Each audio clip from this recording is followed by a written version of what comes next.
Killings of Shia Muslims in Nigeria ignite protests in Iran.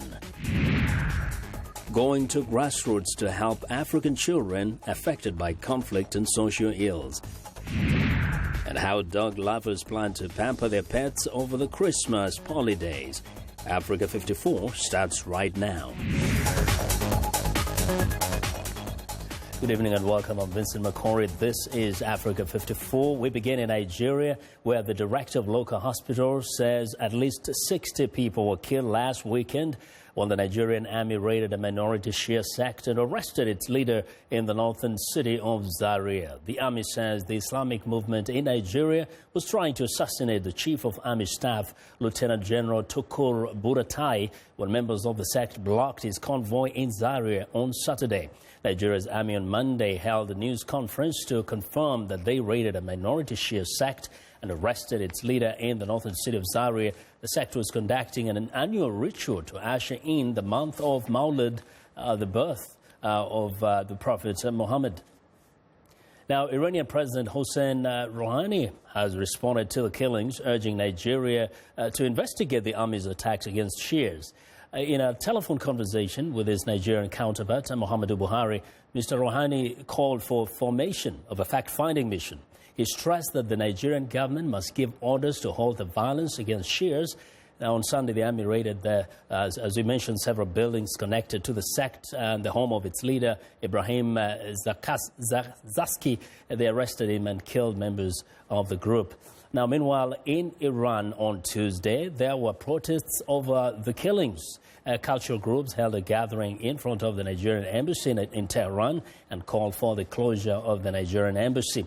The Iranian president also called for unity among Muslims. He said Muslims must be vigilant, especially now that some are trying to show division in the Muslim world.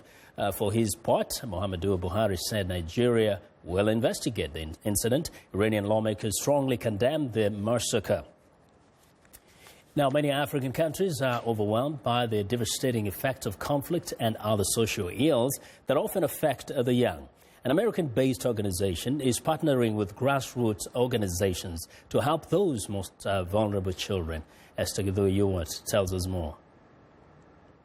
How are you? The Global Fund for Children has programs in 16 African countries, from Lagos, Nigeria, to the slums of Kibera in Nairobi, Kenya, and the eastern DRC, where rebels use children as child soldiers.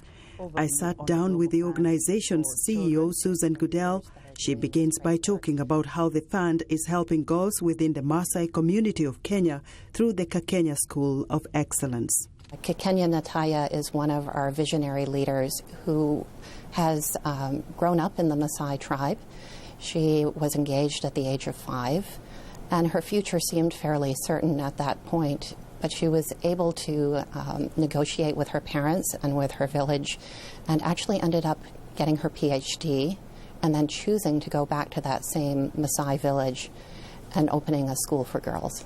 Without a visionary leader like Kakenya, who is willing to do this work, willing to go back into that community, many of these girls would be married by the age of 12 or 13 and have little to no education at all. In the eastern region of the Democratic Republic of Congo, rebels have controlled the area for years, affecting education for both girls and boys. Susan says when they escape or are rescued, many have nowhere to go. Experiences that they have had have been so violent that the communities that they came from are sometimes frightened of these children and aren't always willing to accept them back home. So organizations like the ones that we support are critical in making sure that transition is positive for the children and that they are accepted back into their home communities. In a heavily polluted area of Lagos, Nigeria, GFC is partnering with a local NGO that is helping girls who have been sexually abused. Making sure that these girls have a place to turn, someone that can help them gain safety, can provide counseling, and make sure that these girls stay in school. And I think that's a good example of the lengths that our organization goes to find the most vulnerable children. GFC also has programs that connect grassroots partners to share information and network among themselves. Last week, we had this amazing conference for many of our partners in Africa, and we brought together many of our grassroots partners for most of them, it was their first professional conference.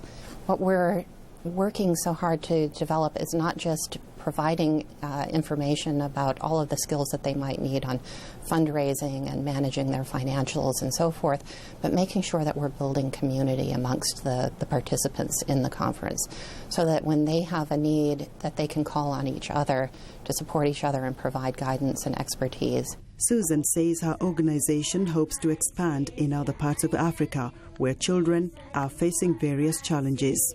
I love you, Jesus, you are my Savior. Esther Githo-Ewart, VOA News, Washington. Well, real estate mogul Donald Trump headlines Tuesday's night Republican presidential debate in Las Vegas. National security and terrorism were the main focus of the debate. Elizabeth Lee reports from the spin room in Las Vegas to see what the candidates and political insiders think of the performances of Trump and the other top contenders in the race. He's a chaos candidate, and he'd be a chaos president. The debate started with an attack on Donald Trump by Jeb Bush, who is trailing in the polls. Trump says he expected it. I think Jeb tried very hard. He's having a hard time. I'd rather have everybody focus on why they're the best candidate and attack Hillary Clinton, but this is part of politics and part of a primary. But most Republicans are steering away from a confrontational position with Donald Trump. I thought you saw party unity, especially at the end with Trump and Carson. There is an especially friendly relationship between the two frontrunners, Trump and Ted Cruz. Cruz's campaign manager emphasized it after the debate. I mean, they've been friends throughout this process. Mr. Trump knows that. Mr. Trump also has repeatedly said that Senator Cruz, of all the candidates on that stage, has been the most fair and respectful. He's been really the one person that's backed me with virtually everything. And we have a very good relationship. But even with a tone of friendliness, Cruz's campaign manager says there is a difference in position when it comes to Trump's policy of banning all Muslims coming into the United States. In the case of Muslim refugee ban, that is a clear and present example of where he said unequivocally, I disagree with Mr. Trump. So those are, the senator believes that the refugee focus should be focused on the real threat, which is not a faith, it's not a religion, it's actually the terrorists themselves. The Iowa caucuses at the beginning of the year will show which Republican candidate won this debate. Elizabeth Lee for VOA News, Las Vegas. U.S. Defense Secretary Ash Carter made an unannounced visit Wednesday to Iraq as part of a trip to seek more help in the battle against Islamic State terrorist group. Secretary Carter met with Iraq leaders as well as his commanders to get their assessment of the campaign and what else could be done. Carter arrived from Turkey, where he addressed U.S. troops there and once again said his mission is to get more nations on board in the fight against the Islamic State. I should say that in addition to those who have joined the campaign here, we really are looking for the rest of the world to step up. America's stepping up. We need our allies and partners around the world to step up and do more. And that's true in Europe. It's true in the Gulf. It's true by Europe, I mean all of NATO, including Turkey.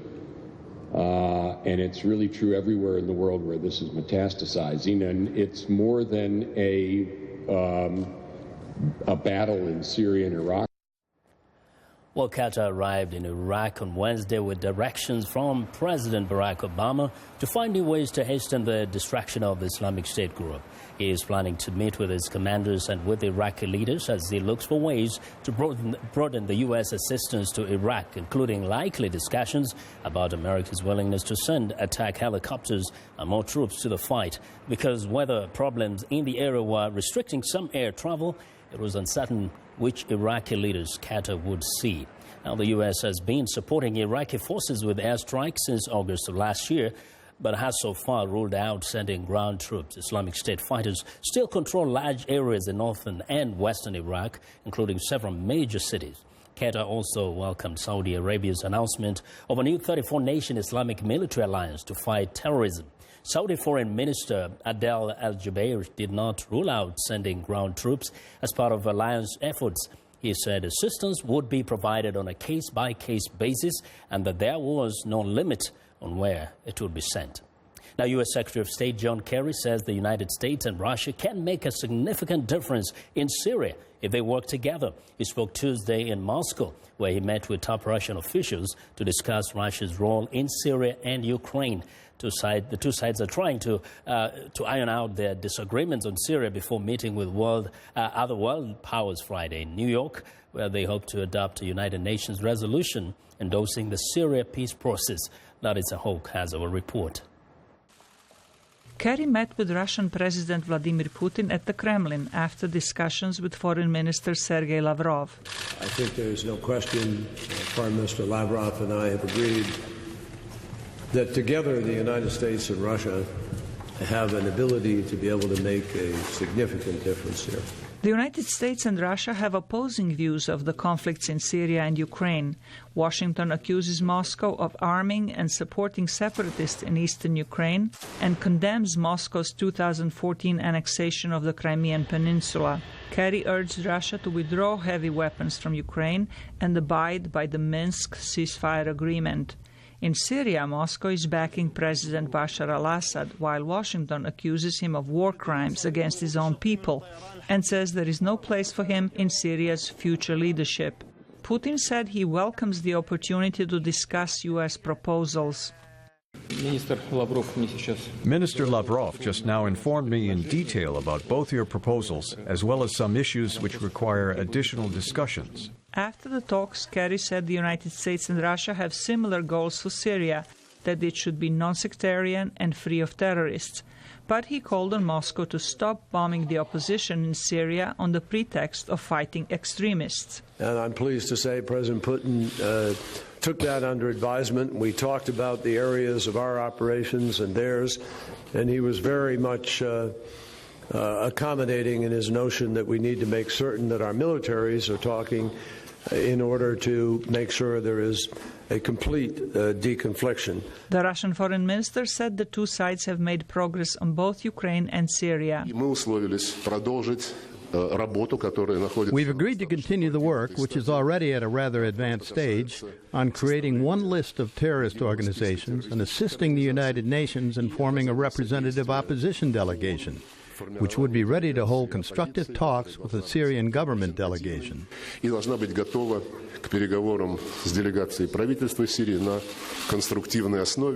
United States and Russia are the main sponsors of the talks aimed at mediating a ceasefire between the Syrian government and its opposition. Zlatica Hoke, VOA News, Washington. We want to know what you think about Africa 54 and the stories we cover. Join the conversation on Facebook. The address is Africa 54, and check out our headlines 24/7 on voaafrica.com. Find me on Twitter at VOA Vincent Makori. Well, now coming up, 10,000 schools in Liberia, Sierra Leone and Guinea open again after the Ebola outbreak subsided. VOA's Jackson Vunganyi visited the region and is going to tell us all about it. Stay with us.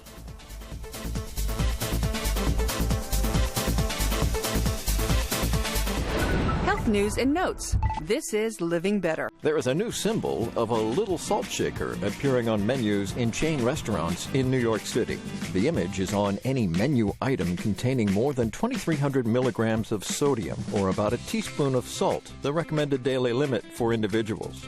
New Yorkers consume considerably more than that on average. Specialist Dr. Howard Weintraub says excess salt intake is a factor in cardiovascular disease. Elevated blood pressure and the sodium work alone and together to create vascular damage. New Yorkers like Paul Fichter mostly agree the new salt emblem is a positive addition to chain menus. It's good that people know that, hey, there's a little more sodium than your daily recommended value in something that you're eating, especially when you're eating out. Cardiovascular disease was the leading cause of death in New York City in 2013, claiming nearly 17,000 lives. I'm Martin Seacrest for VOA's Living Better.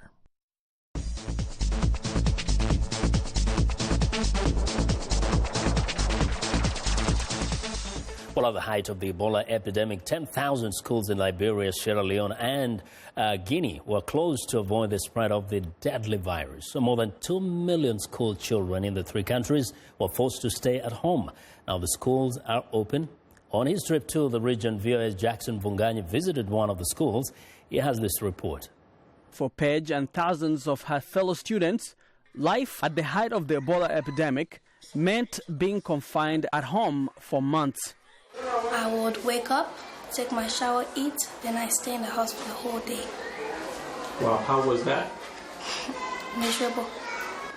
Paige is a 7th grade student at the Sister Shirley Colmer Memorial Catholic School in the Barnesville suburb of Monrovia. It took us over an hour to get there. Along the way, we met students from area schools, many of them returning home, others going to school. The risk of contracting Ebola was too great that the government closed all schools. The shutdown lasted over 7 months. Schools around the country have now reopened. When I visited Sister Shirley Colmer School, the children were having lunch during their break. Others used the time to play. The headmaster of the school, Brother Daniel Bitala, shows me some of the new precautions that the school has undertaken in response to Ebola. Continuing the preventive measures, washing of hands, taking a temperature. And we thank God so far we have not had any health problem in respect to the Ebola virus. I sat down with a couple of students to talk about how the epidemic affected them. Their main concern is how they can catch up with their education after taking a year off. Every class serves as a foundation to the next one. And so we were in the 11th grade at the time. So because of the Ebola outbreak, we were just promoted to the 12th grade. We had the basic foundation. Many students lost close family members. Veronique's auntie, a community worker, was a first responder. She did not survive. I lost a few of my relatives. My aunt died at the Catholic hospital then, where she contacted the police. Ebola hit Liberia as the country was still recovering from a long civil war. The heavy toll is blamed on the broken down health system and an initial lack of knowledge on how to respond to the deadly virus. Many Liberians concluded at first sight that Ebola was not a natural disease. They say Ebola was biological. But because of the history of Ebola from Congo Zaire, we all know that Ebola is a real virus, it's a real disease. And because of that, many people died because they were saying Ebola is not real, Ebola is not real, and because of the low public health sensitization. So even during the Ebola outbreak, you'll find people shaking hands. Yes, people riding the same car, four in the back. People were still breaking those rules because they were not ready, sensitized pertaining to the Ebola virus. 7 months out of school is a long time, and these students hope that their government can help them as they struggle to catch up with their education. So those who went back, at least they can give them time, much time, so that they will catch up to where they were and continue from there. As the Ebola epidemic winds down across West Africa, local healthcare systems are still overwhelmed by the scale of the outbreak. Aaron says that there's a need to provide psychological and social support to the people who survived and their families.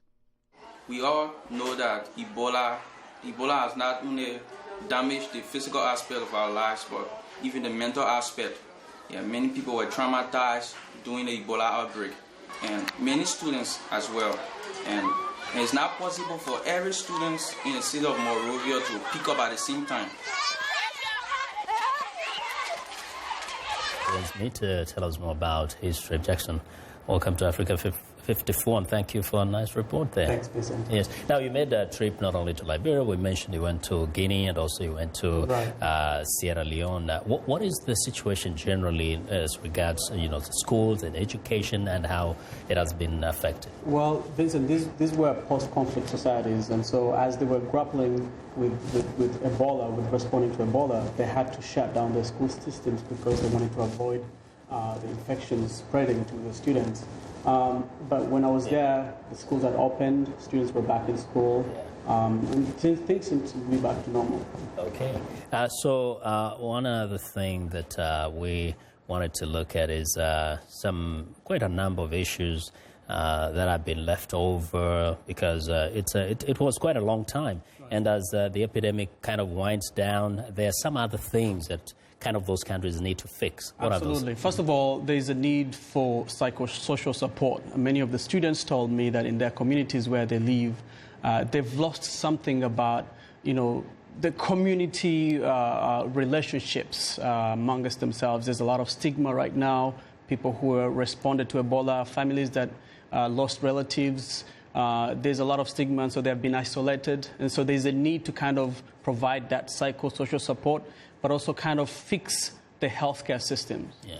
And what made it so hard, from what you gathered, for this particular countries really to deal with this issue and also, to have what ended up being like an education crisis at this time? Well, many of them, again, they were post-conflict societies.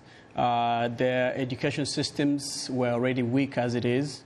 And so when Ebola came and affected the health systems, as they were responding to the health emergency, they forgot that, they didn't really forget, but they did not have enough resources to kind of, fix the education systems. And so as they went into this post-Ebola, phase, they've realized that they have to fix both the schools, the education systems, as well as they fix at the same time, fixing the healthcare systems. I mean, the rest of us were so far from the affected countries, but we were very removed. Terrified. But we could feel it. You kind of saw somebody who has come from somewhere there, and you're scared. Right. How has been the psychological impact, particularly on children in those countries? Did you get the sense that really hard. I spoke to many of them who spent months at home, confined at home, at house. And how that can affect a young kid who's used to going out every day and playing with their friends.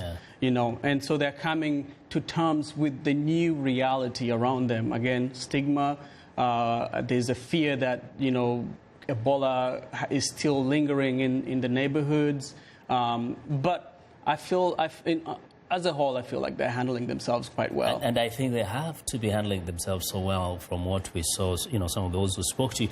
But there's the other reality that some of those kids have come back orphans. Right. Or they've lost their brothers and sisters. Absolutely. Yeah. And I think that's part of the post-Ebola recovery programs that the governments have to deal with, how to look after the thousands of young people whose parents died during the Ebola epidemic.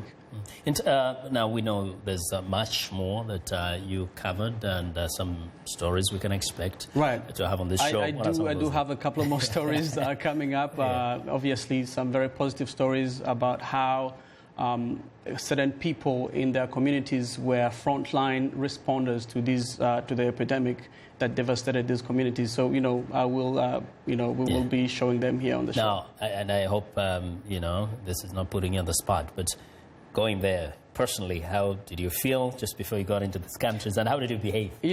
I felt it was a story that is worth telling. Yeah. It was obviously a little scared, but when I went, when I got there, everybody seemed to be living normally, so I felt like there's no need to be scared. Actually, when I first got there, I get a little bit of a cold, so I felt maybe people would be scared that I'm the one, bringing an infection. Yeah, we really. But overall, it was a great trip, a very positive trip, and I learned quite a lot. That's nice. Well, we look forward to so many of your other stories, and it was really good for you to be there. Thank you, Vincent. We wish all the best for the people there.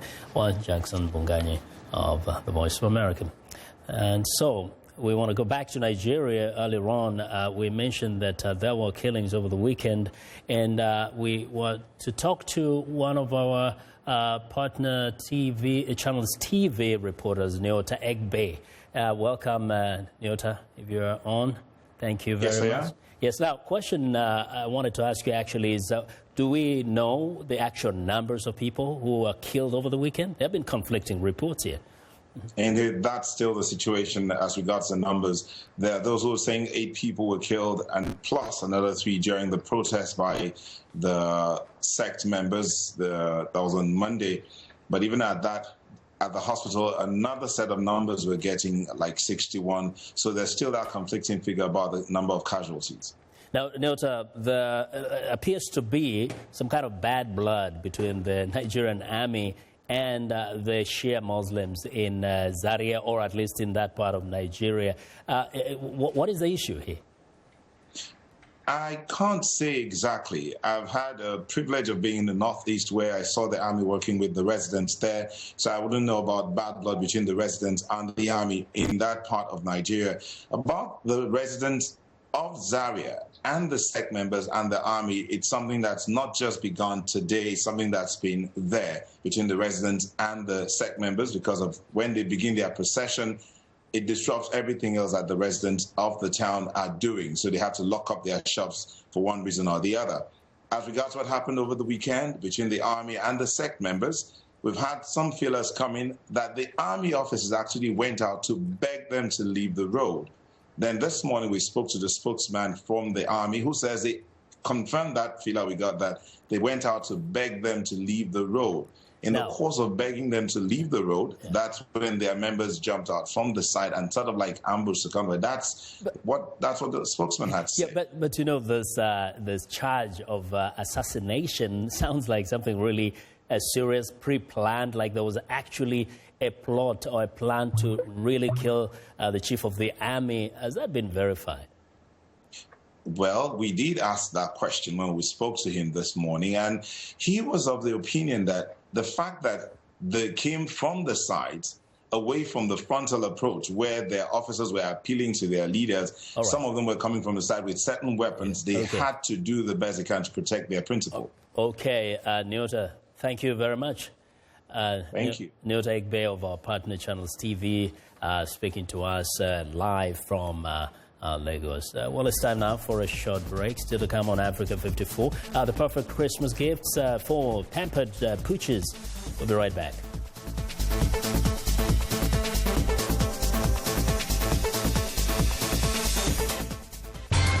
How do you see the world? I see countries in turmoil. I see our planet changing. I see people at peace. No matter how you see the world, you'll get an unbiased and uncensored view of it on Voice of America. On television, radio, online, and mobile. In more than 40 languages all day, every day. Millions of people tune us in. How do I see the world? On Voice of America.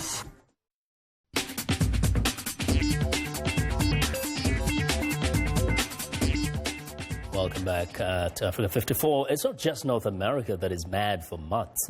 Dog owners in the Peruvian capital, Lima, took to the runway to showcase their mascot's fashion style. Earlier this week, dozens of dog lovers paraded their furry friends during the first Pet Noel 2015 dog fashion show. People dressed their pooches as elves, reindeer, Santa Claus, and even turkeys. Puppies wore hats, fake antlers, sweaters, jackets, and even wigs during the event. About 500 people gathered to cheer for the fashionable animals. And that's our show for today. Thanks a lot for watching. Be sure to watch Africa 54 on our website at voaafrica.com. And have a good night. Till tomorrow.